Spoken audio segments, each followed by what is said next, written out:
Bila tahu minggu depan juruaudit nak masuk office, benda pertama staf sibuk bincang.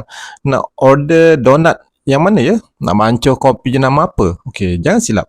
Donat sedap takkan selamatkan fail korang kalau 3 dokumen kritikal ni korang tak standby awal-awal. Okey, benda nombor satu yang wajib ada atas meja hari pertama adalah penyata bank penuh 12 bulan berserta rekonsiliasi bank yang bersih.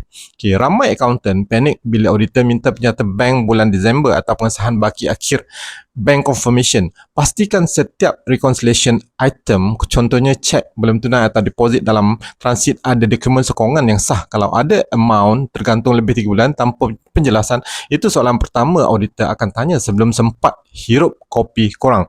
Yang kedua, daftar aset tetap fixed asset register yang selari dengan buku ledger. Bukan setakat senaraikan ada 10 biji laptop atau 2 buah wayan syarikat, tapi sediakan invoice belian asal dan bukti bayaran. Geran kenderaan atau surat hak milik atas nama syarikat, pengiraan susut nilai yang betul ikut polisi perakaunan. Auditor nak buat physical citing kalau atas kertas ada mesin bernilai RM50,000 tapi bila cari kat kilang mesin tu dah lupus 2 tahun lepas, bersedia untuk jurnal pelarasan. Yang ketiga, jadual umur penghutang dan pemiutang, aging dan kontrak perjanjian utama.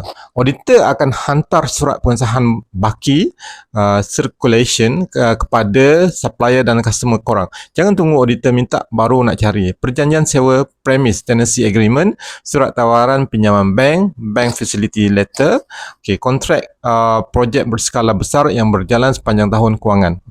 Bila semua dokumen atas ni dah tersusun rapi dalam audit working file, proses fieldwork audit akan jadi 2 kali ganda lebih cepat dan staf korang tak perlu kerja lebih masa. Minggu ni ada tak siapa yang tengah berdebar tunggu auditor korang datang masuk?